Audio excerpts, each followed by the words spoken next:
સ્વાગત છે આપનું origin tuition hub YouTube channel study with બર્ચર. Like, share and subscribe.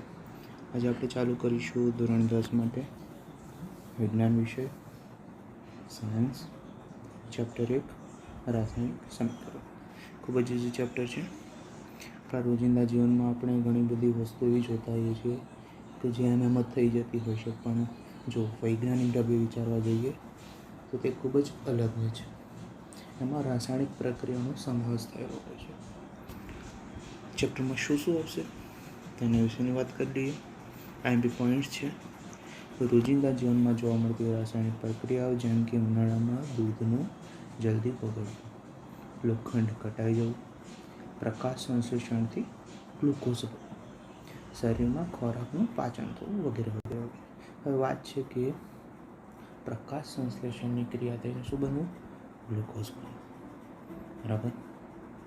Glucose મતલબ કે જ્યારે કોઈ પણ ફૂલ, પૌધા, પ્લાન્ટ્સ, ટ્રીઝ એમનો ખોરાક સૂર્યપ્રકાશની હાજરીમાં બનાવે અને એને જે શક્તિ મળે કે જેના કારણે તે મોટા થાય, એનો ગ્રોથ થાય, એને કહેવાય ગ્લુકોઝ. એનો એક પ્રકારનો ખોરાક. આગળ, સમતોલિત રાસાયણિક સમીકરણમાં પ્રક્રિયકો અને નિપજો બંને તરફ બધા જ પ્રકારના પરમાણુઓની સંખ્યા સમાન હોય છે. પ્રક્રિયકો મતલબ કે કોઈ બે તત્વો કે જે ભેગા થઈ અને કંઈક બનાવશે મતલબ કે નિપજ મતલબ કે રિઝલ્ટ. સંયોગીકરણ પ્રક્રિયામાં બે કે તેથી વધુ પ્રક્રિયા વચ્ચે પ્રક્રિયા થઈ એક જ નિપજ બને છે. આગળ, વિઘટન પ્રક્રિયામાં એક જ પ્રકારના પ્રક્રિયકને ગરમ કરતા એકથી વધુ નિપજો બને છે. જે પ્રક્રિયામાં નિપજના નિર્માણની સાથે ઉષ્માનું શોષણ થતું હોય તેવી પ્રક્રિયાને ઉષ્માશોષક પ્રક્રિયા કહે છે. શું કહે છે? ઉષ્માશોષક પ્રક્રિયા મતલબ કે નિપજનું જ્યારે નિર્માણ થતું હોય, કોઈ રાસાયણિક પ્રક્રિયા થતી હોય તેમાં ઉષ્મા શોષાઈ જતી હોય. શોષાઈ જાય છે તો ઉષ્માશોષક, શોષક શોષણ. રાઈટ? એ યાદ રાખવાની રીત. જે પ્રક્રિયામાં નિપજના નિર્માણની સાથે ઉષ્મા ઉત્પન્ન થતી મતલબ ઉષ્મા દેખાતી મતલબ કે વરાળ દેખાતી હોય, ગરમી દેખાતી હોય, તો તે પ્રક્રિયાને વિસ્થાપન પ્રક્રિયા કહે છે. હવે આગળ આવશે દ્વિવિસ્થાપન પ્રક્રિયામાં બે પ્રક્રિયકો વચ્ચે આયનોની આપ-લે થતી હોય છે. અવક્ષેપન પ્રક્રિયામાં પ્રાપ્ત થતો ક્ષાર પાણીમાં અદ્રાવ્ય હોય છે. એક માર્ક્સમાં ખાલી જગ્યામાં કંઈ પણ જગ્યાએ પૂછાઈ શકે છે. ઓક્સિડેશનમાં પદાર્થ ઓક્સિજન મેળવે છે અથવા હાઇડ્રોજન ગુમાવે છે, અને રિડક્શનમાં પદાર્થ હાઇડ્રોજન મેળવે છે અથવા ઓક્સિજન ગુમાવે છે. યાદ રાખવાનું છે, બહુ આઈએમપી છે. ઓક્સિડેશન એટલે શું અને રિડક્શન એટલે શું, અથવા તો બીજું એવી રીતે પૂછી શકે છે કે આ પ્રક્રિયામાં ઓક્સિડેશન થાય છે કે રિડક્શન, તે સમજાવો. તો પોઈન્ટ્સ યાદ રાખવાના કે ઓક્સિડેશન હોય તો ઓક્સિજન મેળવે, રિડક્શન હોય તો ઓક્સિજન ગુમાવે. બરાબર. ઓક્સિડન કરતાં ઓક્સિજન આપે અથવા તો હાઇડ્રોજન મેળવે, રિડક્શન કરતાં હાઇડ્રોજન આપે અથવા તો ઓક્સિજન મેળવે. ઓક્સિડેશન કરતાં પદાર્થનું રિડક્શન થાય અને રિડક્શન કરતાં પદાર્થનું ઓક્સિડેશન થાય. કદાચ આવું પણ એક માર્ક્સની ખાલી જગ્યામાં ગમે ત્યાં પૂછી શકે કે ઓક્સિડેશન કરતાં પદાર્થનું શું થાય? તો ઓક્સિડેશન થાય તો રિડક્શન થાય, અને રિડક્શન કરતા હોય તો ઓક્સિડેશન થાય. હવે ધાતુ ક્ષારણ. ધાતુની સપાટી પર ઓક્સિજન, પાણી, એસિડ અને વાતાવરણમાંના વાયુઓની હાજરીમાં કાટ લાગે છે, જેને ધાતુ ક્ષારણ અથવા તો ક્ષારણ કહે છે. આપણે જોઈએ છે કાટ લાગી જાય, દેટ મીન્સ ઓફ ધ કે ત્યાં ક્ષારણ થઈ ગયું છે. ઓકે. હવે આવે ખોરાપણું.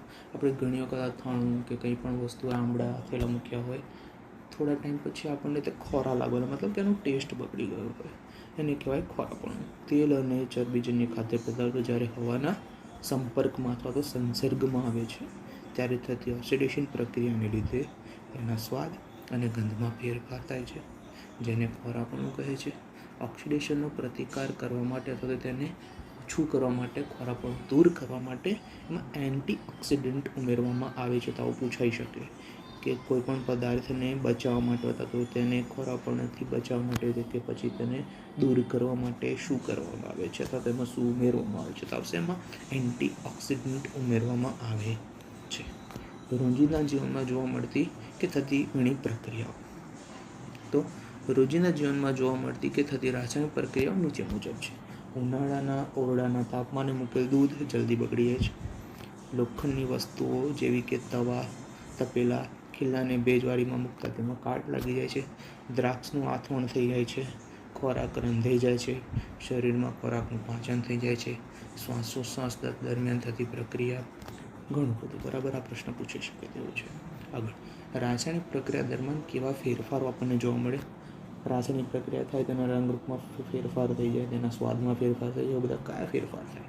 તો જવાબ છે પદાર્થની ભૌતિક અવસ્થા બદલાઈ જાય, પદાર્થમાં રંગમાં પરિવર્તન જોવા મળે, પ્રક્રિયા દરમિયાન અમુક વાયુ ઉત્પન્ન થાય, કંઈક નવું ઉત્પન્ન થાય, પ્રક્રિયા દરમિયાન તાપમાનમાં ફેરફાર થાય છે.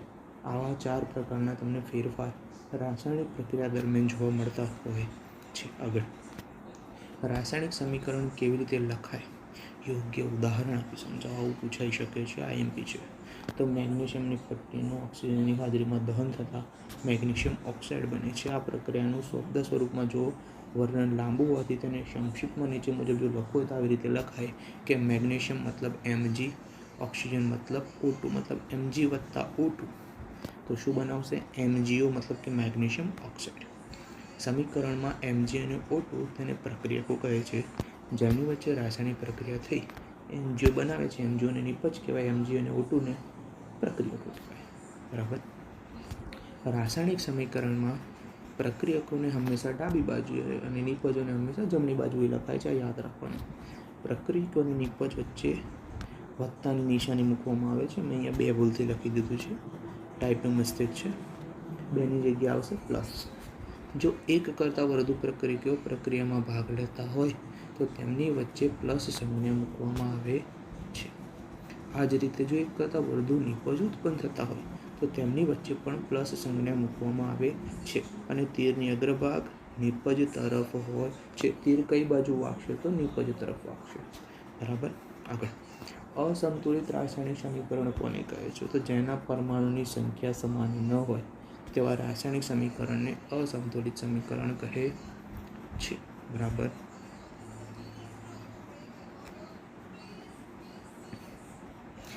Mg વત્તા O2 તો MgO થઈ ગયા, સંતુલિત સમીકરણ છે. જો બંને બાજુ આ સંખ્યા સમાન નથી. કેમ?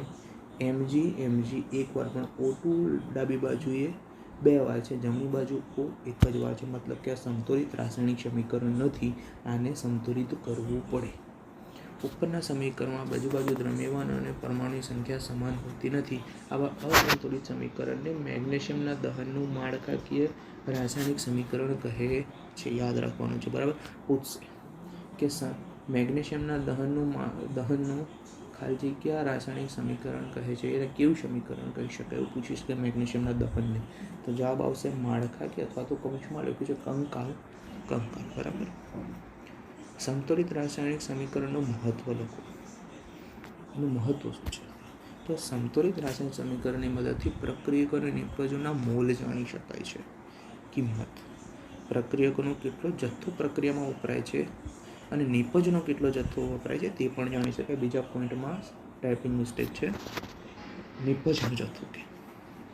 આગળ, રાસાયણિક સમીકરણને સંતુલિત કરવું કેમ આવશ્યક છે? શું કામ જરૂર પડે છે અને શું કામ આપણે સંતુલિત કરવું જ જોઈએ? તો સંતુલિત રાસાયણિક સમીકરણમાં પ્રક્રિયકો અને નિપજો બંને તરફ તત્વ કે પરમાણુની સંખ્યા સમાન હોય છે. હવે દળ સંચયના નિયમ મુજબ દ્રવ્ય દળનું સર્જન કે આપણે એનો વિનાશ કરી શકતા નથી. જેથી રાસાયણિક સમીકરણમાં રહેલા પ્રક્રિયકો અને નિપજોનું દળ સમાન રહે છે. પરિણામે રાસાયણિક સમીકરણમાં રહેલા પ્રત્યેક તત્વના પરમાણુની સંખ્યા બંને બાજુ સમાન રાખવી જરૂરી છે. આથી રાસાયણિક સમીકરણને સંતુલિત કરવું આવશ્યક છે. નીચે ઉદાહરણ આપ્યું છે. બરાબર. ફરીથી, દળ સંચયનો નિયમ શું? તો આપણે કોઈ પણ દ્રવ્યના દળનું સર્જન કે વિનાશ કરી શકતા નથી. આના કારણે બંને બાજુ તેના મોલ, તેનું દળ સરખું હોવું જોઈએ, જેના કારણે આપણે આ સમીકરણને સંતુલિત કરવું જ પડે છે. આગળ, મેગ્નેશિયમની પટ્ટીને હવામાં સળગાવતા પહેલાં શા માટે તેને સાફ કરવામાં આવે છે? નોર્મલ વસ્તુ છે. મેગ્નેશિયમ ધાતુ ખૂબ જ ક્રિયાશીલ હોવાથી તેને હવામાં ખુલ્લી રાખતા તેની બહારની સપાટીનું જે પડ હોય તે નિષ્ક્રિય બની જાય. તો આ નિષ્ક્રિય પડને જ્યારે કાચ પેપર વડે સાફ કરીએ ત્યારે તે સરળતાથી ઓક્સિજન સાથે પ્રક્રિયા કરી શકે. આથી મેગ્નેશિયમની પટ્ટીને હવામાં સળગાવતા પહેલાં સાફ કરવામાં આવે છે. બહુ ઇઝી વસ્તુ હતી, પણ લખવામાં થોડું ધ્યાન રાખજો. પૂછાય તેવો પ્રશ્ન છે. રાસાયણિક પ્રક્રિયા દરમિયાન નિપજનું નિર્માણ કેવી રીતે થાય છે? તો રાસાયણિક પ્રક્રિયા દરમિયાન પ્રક્રિયકમાં રહેલા પરમાણુ વચ્ચે બંધ તૂટી જાય છે અને જુદા જુદા પરમાણુ વચ્ચે નવા બંધ બની જાય છે. પરિણામે નિપજનું નિર્માણ થાય છે. આગળ છે સંયોગીકરણ પ્રક્રિયા કોને કહે છે? ઉદાહરણ આપી સમજાવો. સંયોગીકરણ કોમ્બિનેશન રિએક્શન કહેવાય ઇંગ્લિશમાં. જે રાસાયણિક પ્રક્રિયામાં બે કે તેથી વધુ પ્રક્રિયકો વચ્ચે પ્રક્રિયા થઈને એક જ નિપજ બનતો હોય તો તેવી પ્રક્રિયાને સંયોગીકરણ પ્રક્રિયા કહે છે. એક જ નિપજ બનતો હોય તો સંયોગીકરણ. બહુ ઇઝી રીતે યાદ રાખવાની એક જ રીત છે. ઉષ્મા મુક્ત થતી હોય તે કંઈ બન્યું નથી, નિપજ ન કહેવાય. બની એક જ વસ્તુ છે, બરાબર. શ્વસન એ ઉષ્માક્ષેપક પ્રક્રિયા છે. સમજાવો. બહુ વખત એક્ઝામમાં પૂછાઈ ગયેલો પ્રશ્ન. મોસ્ટ જીવન જીવવા માટે ઉર્જાની જરૂર પડે છે. આપણે જે ખોરાક ખાઈએ છીએ તેમાંથી આ ઉર્જા પણ મળે છે. પાચન દરમિયાન ખોરાક વધુ સરળ પદાર્થોમાં વિભાજિત થાય છે. ભાત, બટાકા અને બ્રેડ આમાં કાર્બોદિત પદાર્થો હોય. આ કાર્બોદિત પદાર્થોનું વિભાજન થઈને ગ્લુકોઝ ઉદ્ભવે, મતલબ કે આપણને તાકાત મળે. આ ગ્લુકોઝ આપણા શરીરના કોષમાં રહેલા ઓક્સિજન સાથે સંયોજાઈ આપણને ઉર્જા પૂરી પાડે. આ પ્રક્રિયાને શું કહેવાય? તો કે શ્વસન કહેવાય. આ શ્વસન પ્રક્રિયા દરમિયાન ઉર્જા મુક્ત થતી હોવાથી શ્વસન એ ઉષ્માક્ષેપક પ્રક્રિયા છે એમ કહેવાય. બરાબર છે. આગળ ક્ષારણ ઉપર ટૂંકનો જ છે. Most IMP. એસિડ અને ભેજની હાજરીમાં ધાતુને કાટ લાગવાની ક્રિયાને ક્ષારણ કહે છે. લોખંડને કાટ લાગે. ચાંદી પર લાગતું કાળા રંગનું સ્તર લોખંડ ઉપરના સ્તર કરતાં લાલાશ પડતા કથ્થાઈ રંગના થર જમા થાય છે, જેને લોખંડનું કટવાવું અથવા તો ક્ષારણ કહે છે. ટૂંકમાં જ્યારે ધાતુ પર તેની આસપાસના પદાર્થો જેવા કે ભેજ, એસિડ વગેરેનો હુમલો થાય અને તેનું ક્ષાયન થાય, આ પ્રક્રિયાને ક્ષારણ કહે છે. ક્ષારણને લીધે લોખંડમાં બનતી વસ્તુઓ જેવી કે કારના ભાગો, પુલ, લોખંડની રેલિંગ, જહાજ વગેરેને નુકસાન થાય છે. આથી કાટયુક્ત લોખંડને બદલવા બહુ જ ખર્ચ થાય. લોખંડ ઉપર કાટ લાગતો અટકાવવા તેની પર રંગ લગાવવામાં આવે અથવા તો લોખંડ કરતાં વધુ ક્રિયાશીલ ધાતુનું તેની પર પડ ચડાવવામાં આવે. ઝીંકનું પડ એ લોખંડની ધાતુમાં તેના કરતાં વધારે ક્રિયાશીલ ધાતુ છે. ઝીંક આ એક માર્ક્સમાં પૂછી શકે છે. અને ઝીંકનું પડ ધરાવતા લોખંડને ગેલ્વેનાઇઝ આયન કહે છે અને આ પડ લગાવતી ક્રિયાને ગેલ્વેનાઇઝેશન કહે છે. પૂછી શકે છે કે ગેલ્વેનાઇઝેશન એટલે શું? બરાબર, ધ્યાન રાખજો. આગળ છે ટૂંકનો બીજી મોસ્ટ આઈએમપી ખોરાકનો. ચરબીજન્ય ખોરાકને ખુલ્લી હવામાં રાખતા તેમાં ઓક્સિડેશન થવાથી તે ખોરો પડે છે, જેને લીધે તેનો સ્વાદ અને ગંધ બદલાઈ જાય છે. આ ક્રિયાને ખોરાપણું કહે છે. તેલી અને ચરબી ખોરાક પર થતું ખોરાપણું અટકાવવા માટે તેમાં ઓક્સિડેશન પ્રક્રિયાનો પ્રતિકાર કરે તેવા પદાર્થો ઉમેરવામાં આવે છે, જેને એન્ટીઓક્સિડન્ટ પદાર્થો પણ કહે છે. તદુપરાંત ખોરાકને હવાચુસ્ત પાત્રમાં બંધ રાખવાથી તેનું ઓક્સિડેશન ધીમું થવાથી ખોરાપણું અટકે છે. બટાકાની ચિપ્સ બનાવવાવાળા ચિપ્સનું ઓક્સિડેશન થતું અટકાવવા માટે બેગમાં શું ઉમેરે છે એવો પ્રશ્ન પૂછી શકે. તો જવાબ આવશે નાઇટ્રોજન. આ ચેપ્ટર પૂરું થયું. આ ચેપ્ટરમાં નાનું જ વાંચવાનું છે. લગભગ મોસ્ટ આઈએમપી પોઈન્ટ્સ મેં કવર કરી લીધા છે. આટલું કરશો તો બીજું કંઈ વાંચવાની લગભગ જરૂર નહીં પડે. ખાસ દરેક પ્રક્રિયામાં જે રાસાયણિક પ્રક્રિયા આપી છે તે યાદ રાખવી ખૂબ જરૂરી છે. ઝીણવટપૂર્વક વાંચવાથી